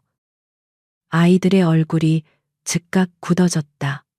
아빠라는 단어는 여전히 그들에게 가장 큰 희망이자 상처였다. 박진우가 이어받았다. 그의 목소리는 그가 MA 협상 테이블에서 보여주었던 냉철함과는 거리가 멀었다. 그는 떨고 있었다. 너희 아빠는 아주 특별한 분이셨어. 그치. 아이들이 고개를 끄덕였다. 아빠는 아주 멀리 중요한 여행을 떠나셨다고 했잖아. 서연이 아이들의 손을 잡았다. 그리고 아빠는 그 여행을 아주 멋지게 마치셨단다. 그럼 이제 와요. 민서가 희망에 찬 눈으로 물었다. 그 질문에 서연과 박진우의 가슴이 무너졌다. 박진우는 고개를 저었다. 아빠는 너무 멋지게 일을 마치셔서 하늘에서 아빠를 불렀어. 그가 준비한 아이들을 위한 그 고통스러운 이야기를 꺼냈다. 아빠는 하늘에서 가장 밝은 별이 되셨어. 항상 민서와 민지를 지켜보시려고. 너희가 그림 그릴 때도, 수학 문제 풀 때도 항상. 방 안에는 침묵이 흘렀다. 아이들은 그 말의 의미를 소화하려 애썼다. 감성적인 민서가 먼저 울음을 터뜨렸다. 별이 됐다고 싫어. 나는 별 말고 아빠 만날 거야. 아빠 안아볼 거란 말이야. 민서는 서연의 품에 안겨 서럽게 울었다. 하지만 논리적인 민지는 울지 않았다. 아이는 그저 가만히 있다가 고개를 들어 박진우를 똑바로 쳐다보았다. 아이의 눈은 지한을 닮아 깊고 맑았다. 삼촌, 죽었어요. 그 순수하고 직설적인 단어가 박진우의 심장을 관통했다. 그는 거짓말을 할 수 없었다. 그는 천천히 고통스럽게 고개를 끄덕였다. 네, 아주 오래전에. 민지는 그 대답을 가만히 받아들였다. 아이는 잠시 생각에 잠겼다. 그럼 우리가 청량리역에서 매일 기다린 거 아빠는 못 봤어요. 아니, 보셨어? 박진우가 다급하게 말했다. 하늘에서 별이 되어서 다 보셨어. 너희가 얼마나 씩씩하게 기다렸는지. 민지는 다시 침묵했다. 그리고 아이는 그 누구도 예상하지 못했던 질문을 던졌다. 그럼 삼촌도 언젠가 별이 될 거예요. 그 질문은 삼촌도 우리를 떠날 거예요. 라는 가장 근원적인 두려움의 표현이었다. 박진우는 더 이상 참을 수 없었다. 그는 의자에서 내려와 민지를 끌어안았고 민서까지 함께 끌어안았다. 그의 눈에서 뜨거운 눈물이 쏟아졌다. 아니, 아니야. 민지야. 그가 흐느꼈다. 삼촌은 별 안 돼. 삼촌은 여기 있을게. 너희들 곁에. 민서랑 민지가 아주 커서 어른이 될 때까지. 삼촌은 항상 여기 있을게. 약속해. 그렇게 길고 고통스러웠던 청량리역에서의 기다림은 끝이 났다. 몇 주가 흘렀다. 네 사람은 깨지기 쉬운 평화 속에서 서로에게 적응해 갔다. 박진우는 김 실장을 시켜 4년간 차가운 공공납골 땅에 보관되어 있던 지안의 유골함을 찾아냈다. 그는 서울 근교 강이 내려다 보이는 가장 전망 좋은 양지 바른 곳에 작은 묘지를 마련했다. 그는 자신의 돈으로 할 수 있는 어쩌면 유일하게 의미 있는 일을 했다. 그는 지안에게 비로소 안식처를 주었다. 박지안 2988到2021 자유로운 영혼. 이곳에 잠들다. 어느 주말 네 사람은 함께 그곳을 찾았다. 박진우는 검은색 상복을 입었다. 서연도 검은색 원피스를 입고 아이들에게도 어두운색 옷을 입혔. 지안의 작은 묘비 앞에 섰을 때 서연은 결국 참았던 눈물을 터뜨렸다. 박진우는 말없이 그녀에게 손수건을 건넸다. 그리고 그는 앞으로 나아갔다. 그는 국화꽃 한 다발을 내려놓고 묘비 앞에 무릎을 꿇었. 그는 망설임 없이 이마가 땅에 닿을 때까지 한국의 가장 깊은 예법인 큰절을 올렸다. 그의 성공을 상징했던 뻣뻣한 등이 땅을 향해 완전히 굽혀졌다. 지아나. 그가 젖은 흙에 이마를 댄 채 속삭였다. 지아나. 미안해. 형이 너무 늦었다. 정말 미안하다. 서연은 그가 진심으로 속죄하고 있음을 알았다. 그녀의 증오는 사라지지 않았지만 그의 고통을 이해하기 시작했다. 민서와 민지가 아장아장 앞으로 걸어 나왔다. 아이들은 죽음을 완전히 이해하지는 못했지만 이곳이 아빠를 만나는 곳이라는 것은 알았다. 아이들은 자신들이 그린 그림을 묘비 앞에 조심스럽게 내려놓았다. 민서의 그림에는 하늘에 떠 있는 거대한 별 하나와 그 아래 손을 잡고 서 있는 네 사람 엄마. 민서, 민지, 그리고 삼촌이 그려져 있었다. 안녕하세요. 아빠. 민서가 낭랑한 목소리로 인사했다. 저는 민서예요. 이건 민지고요. 이건 우리 삼촌이에요. 민지가 그 옆에 자신의 그림을 놓았다. 네 개의 방이 있는 따뜻해 보이는 집 그림이었다. 아빠, 걱정 마세요. 이제 삼촌이 우리랑 같이 살아요. 우린 괜찮아요. 박진우는 일어나 아이들의 어깨를 감싸 안았다.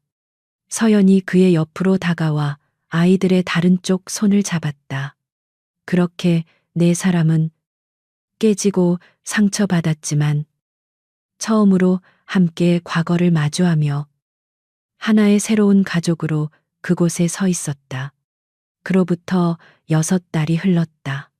계절은 무자비하게 시간을 밀어냈고 죽음의 고통이 핥히고 간 자리에도 어김없이 새로운 삶의 흔적이 싹텄다. 추석이었다. 한국인에게 가장 풍요롭고 따뜻한 명절. 가족이 함께하는 시간. 그들은 더 이상 마포의 그늘진 오피스텔에 살지 않았다. 박진우는 유진그룹의 지분 일부를 정리했다. 그가 평생을 바쳐 쌓아 올린 바벨탑의 벽돌 몇 개를 스스로 빼낸 것이었다. 그는 그 돈으로 서울 근교, 고양시의 작은 2층짜리 전원주택을 구했다. 강남 펜트하우스의 차가운 대리석이나 마포 반지하의 곰팡내가 아닌 햇볕이 잘 드는 진짜 집이었다. 아침부터 주방은 찜기에서 올라오는 뜨거운 김과 고소한 참기름 냄새로 가득했다. 네 식구가 거실 테이블에 둘러앉아 송편을 빚고 있었다. 서연은 어느새 서연의 그레이스라는 작은 브랜드를 가진 디자이너가 되어 있었다. 박진우의 초기 투자는 그녀의 재능을 꽃피우는 밑거름이 되었고, 이제 그녀는 온라인 쇼핑몰에서 자신만의 디자인을 팔며 당당히 자립했다. 그녀의 얼굴에는 더 이상 지독한 피로나 경계심 대신 삶을 스스로 꾸려나가는 자의 단단한 평온함이 자리 잡고 있었다. 엄마 내 거 봐요. 꽃 모양 송편이야. 예술가적 기질을 닮은 민서가 분홍색 반죽으로 정교한 모양을 빚어 자랑했다. 반면 논리적인 민지는 자를 가져올 기세로 반죽을 정확하게 나누며 똑같은 크기의 송편을 만드는데 열중하고 있었다. 민서야, 그렇게 만들면 익는 시간이 다 다르잖아. 비효율적이야. 박진우는 그 모습을 보며 낮은 소리로 웃었다. 그는 더 이상 유진그룹의 상무가 아니었다. 그는 6개월 전 세상을 떠들썩하게 하며 스스로 대표 이사직에서 물러났다. 그는 이제 유진그룹의 비상임 고문이자 이 집의 전업 삼촌이었다. 문제는 박진우 자신이었다. 그는 자신의 인생에서 단 한 번도 송편 같은 비논리적인 것을 빚어본 적이 없었다. 수십억 달러짜리 계약서에 서명하던 그의 손은 끈적한 쌀 반죽 앞에서 속수무책이었다. 그가 빚은 것은 송편이라기보다는 정체를 알 수 없는 회색 반죽 덩어리에 가까웠다. 삼촌, 민지가 그의 작품을 보고 심각한 표정으로 말했다. 그거 여태껏 본 것 중에 제일 못생겼어요. 떡도 자존심이 있을 텐데. 박진우는 헛기침을 했다. 뭐라고 민지야? 이건 추상예술이야. 포스트 모더니즘적 해석이 가미된 거라고. 일명 강남 스타일. 그는 일부러 거만한 표정을 지어 보였다. 그 말에 민서와 민지가 자지러지게 웃음을 터뜨렸다.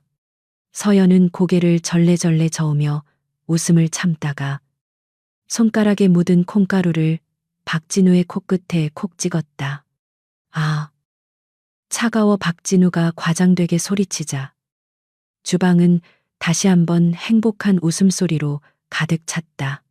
박진우는 자신의 코에 묻은 하얀 가루를 느끼며 이것이 자신이 지난 40년간 추구했던 그 어떤 성공보다 더 완전한 형태의 성공임을 깨달았다. 바로 그때였다. 거실 테이블 위에 놓여 있던 박진우의 휴대폰이 요란한 클래식 벨소리를 울렸다. 그의 옛 비즈니스 벨소리였다. 웃음소리가 일순간 멈췄다. 아이들과 서연의 시선이 동시에 휴대폰 액정으로 향했다. 그곳에는 박진우의 과거, 그의 옛 세상을 상징하는 이름이 떠 있었다. 유진그룹 김 회장. 박진우가 유일하게 깍듯이 모셨던 유진그룹의 총수였다. 공기가 순간 차가워졌다. 아이들은 저 전화가 삼촌을 다시 그 바쁘고 무서운 세계로 데려갈지도 모른다고 직감했다. 박진우는 시끄럽게 울리는 휴대폰을 바라보았다. 그의 심장이 예전의 습관처럼 빠르게 뛰었다. 받아야 한다. 회장님의 전화는. 하지만 그것은 아주 잠시였다. 그는 천천히 고개를 들어 자신을 바라보는 세 사람의 얼굴을 보았다. 밀가루를 뒤집어 쓴 채 걱정스럽게 입술을 깨물고 있는 민서. 송편을 빚다 말고 주먹을 꽉 쥔 채 긴장한 민지. 그리고 아무 말 없이 그저 그를 바라보는 서연. 그녀의 눈빛은 가지 말라는 애원이 아니었다. 당신의 선택을 믿는다는 조용한 신뢰였다. 박진우는 따뜻하게 미소 지었다. 그는 자신을 올가매던 마지막 끈을 끊어낼 때가 왔음을 알았다. 그는 시끄럽게 울리는 휴대폰을 향해 손을 뻗었다. 그리고 그는 회장님의 전화를 받는 대신 망설임 없이 빨간색 거절 버튼을 눌렀다. 그것으로도 모자라. 그는 휴대폰의 전원 버튼을 길게 눌러 아예 꺼버렸다. 자, 그가 아무 일 없다는 듯 다시 반죽을 집어들었다. 회장님도 추석에는 쉬셔야지. 이 강남 스타일 송편이 식으면 안 되잖아. 아이들의 얼굴에 다시 환한 웃음꽃이 피었다. 민지가 웃음을 터뜨렸다. 삼촌. 바보 서연은 안도의 한숨을 내쉬며 그 어떤 말보다 깊은 미소를 그에게 보냈다. 그는 자신의 선택이 옳았음을 알았다. 그는 자신의 세계를 스스로 선택했다. 그날 저녁, 집안에는 소립 향기가 가득했다. 갓 쪄낸 송편이 접시 위에 소담하게 담겼다. 네 사람은 서툰 솜씨지만 깨끗하게 달인 한복으로 갈아입었다. 서연은 박진우가 낯설어 할 것을 알면서도 차례상 준비를 부탁했다. 박진우는 평생 이런 전통을 경멸했지만 지금은 그 누구보다 경건하게 사과를 깎고 배를 날랐다. 그들은 거실 한가운데에 작은 상을 차렸다. 박진우의 부모님 사진, 그리고 그 옆에는 청량리역에서 아이들이 들고 있던 낡고 빛바랜 박지안의 사진이 나란히 놓였다. 네, 사람은 사진 앞에 나란히 섰다. 박진우가 가장 먼저, 그리고 가장 깊게 절을 올렸다. 그의 이마가 바닥에 닿았다. 그것은 더 이상 죄책감에 짓눌린 속죄의 절이 아니었다. 아버지, 어머니, 그리고 지하나. 그는 마음속으로 속삭였다. 이제야 제가 있어야 할 곳을 찾았습니다. 지켜봐줘. 그리고 고맙다. 서연이 그 옆에서 조용히 절을 올렸다. 아이들도 그 뒤를 따라 고사리 손으로 서툴게 절을 했다. 상처받고 부서졌던 내 조각이 비로소 하나의 완전한 가족이라는 이름으로 조상들 앞에 섰다. 차례가 끝나고 네 사람은 마당으로 나갔다. 도시의 불빛이 멀리 있었지만 하늘은 믿을 수 없을 만큼 맑았다. 휘영청 밝은 보름달이 세상을 환하게 비추고 있었다. 박진우는 어느새 잠이 든 민서를 안아들었다. 아이의 따뜻한 숨결이 그의 목덜미를 간지럽혔다. 서연은 민지의 손을 꼭 잡고 섰다. 엄마, 민지가 달을 가리켰다. 저기, 저 달 속에 아빠도 있을까? 서연은 민지를 끌어안았다. 그럼 아빠는 저 달보다 더 밝은 별이 되어서 우리를 보고 계실 거야. 그녀는 박지한을 향해, 그리고 하늘을 향해 속삭였다. 지한 씨, 보고 있어, 우리. 이제 괜찮아. 당신이 남긴 아이들. 그리고 당신의 형이 나랑 같이 있어. 그러니까 당신도 이제 편히 쉬어.